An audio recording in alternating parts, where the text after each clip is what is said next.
සරල පහසු ප්‍රශ්නයක් අහන්න එකෙල්ලේ උත්තර දෙන්න ඕනි අවස්ථා දෙකක් නෑ එක අවස්ථාවයි තියෙන්නේ. වැඩියෙන්ම ඩුබායි යන අපේ රටේ ජනප්‍රිය රංගන ශිල්පිනිය කවුද? දමිත අබේරත්න. ඇත්තටම ප්ලෑන් කරේ නෑ. ඩුබායි දන්නේ නෙවෙයි. මේ හැම රටකම යනවා. ඔව්. අපි හරි සන්තෝෂයි මොකද අපිට මොනවා හරි ගේනවා මේ හැමදාම. ඔව් අපි ගේනවා. අක්කේ මට පර්ෆියුම් එක ඉවරයි. පර්ෆියුම් එකක් අරන් එන්න.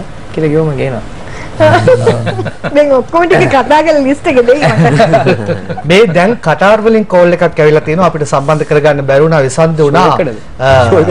කාන්තාරේ ගිහිල්ලා සවාරිය රෝද 4ම අනිත් පැත්තට යන්න පෙළුණාද ඔයව දාන් යන්න ගිහිල්ලා. හරිද?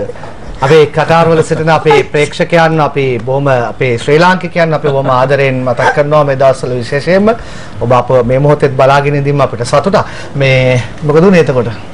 නෑ හිමාලි මමයි අපි ගිරාජල අපි ගිහින් ඉන්නේලා ෂෝ එකකට මේ ගැටිලා මම අරන් ගියා උඩටම ගිහිල්ලා ආව මොකුත් නැහැ ඊට පස්සේ මේ හිමාලයට ගන්න ඕනේ කියලා ගත්ත ගමන් රේස් කරගම උඩ රෝද දෙක උඩට ගිහින් දිගට ගියා මේ පැත්තට ගිහින් මේ පැත්තට ආවනේ හිමාලිගේ පස්ස පැත්ත තමයි වැදලා තිබ්බේ ඊට පවුල් ඩාන්ස් කරන නිල් පාට වෙලා ගෙත් කි අර හොටල් එකට ඇවිල්ලා පේත් කරා ඊට නිල් පාට වෙලා කොක්කුල් තැලිලා යාරක මේ පැත්තට හරි එතකොට මම ඩුබායි කතාවක් ඇවිල්ලා මේ ආදිසිය කටාර වලින් කෝල් එක ආවේ ඩුබායි කතාව නම් මම කල්තියාම දැනගෙන හිටියා මට කියන්න ගෑන් දන්නවද ඩුබායි වලදී ශ්‍රී ලාංකිකෙක් මුණ ගැහිලා මේ ඔයා අර ලංකාවේ ටෙලිනාට්‍ය වල ඉන්නා වගේ මේත් ඉන්නේ අඬානනේ කියලා කිව්වද ලංකාවේ ටෙලිනාට්‍ය වල ඉන්නා වගේ අයි මෙහි ඇවිල්ලා අඬාන ඉන්නේ කියලා ඔයාගෙන් අහලා තියෙනවා එහෙම අනේ මතක නෑ උණු වතුරට එක ඇඟට වැටිච්ච වෙලාවේ ඕනේ ඩුබායි රෙස්ටොරන්ට් එක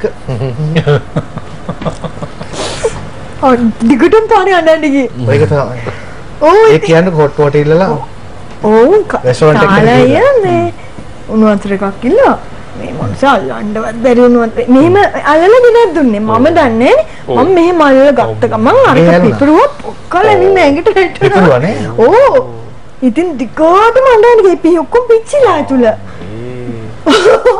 පාරේ දිගින් දැන් ඇවිදගෙන යන්නේ ඉතින්. දිගටම අඬන්නේ කවුරුද යවුවා. මොකද අඬන්නේ? ඒ ටෙලිනාට්‍යලත් අඬනවා. අයි දැනුත් මේ ඩුබායි ඇවිල්ලා අඬන්න කියලා වුණේ. එහෙම ඇහුවා. හොඳයි අපි ඊළඟ තරඟ අවස්ථාවට තමයි දැන් යන්න සූදානම් වෙන්නේ.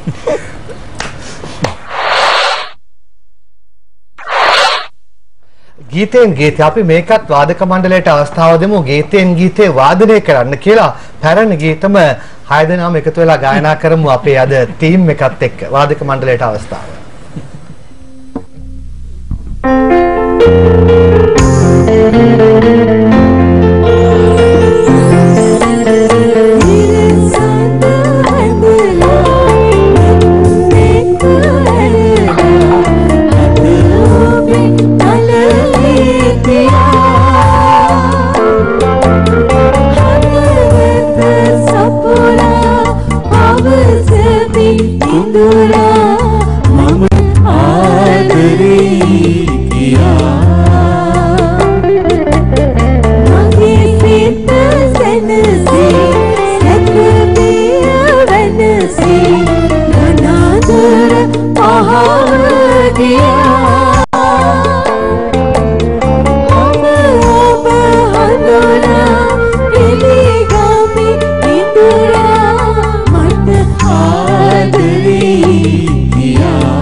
ඊළඟ අවස්ථාව.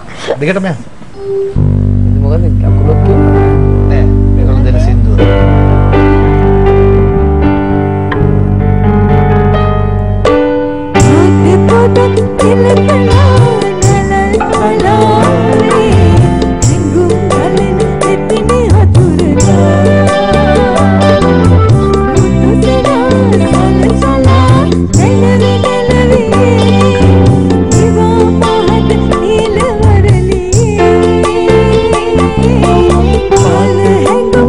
Thank you.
දැන් අභිෂේක වාදක මණ්ඩලයත් එක්ක කතා කරලා පොඩ්ඩක් චුට්ට වේග රිද්මයට බර ගීතයක පදපේලි කීපයක් ගායනා කරන්න. ඔක දන්නවද අවසන් විරාමයට යන්න හදන්නේ මං ඊට කලින් සුරාජ් නේද ගයන් තාරුකත් එක්ක නර්තනය අපි දැක්කා.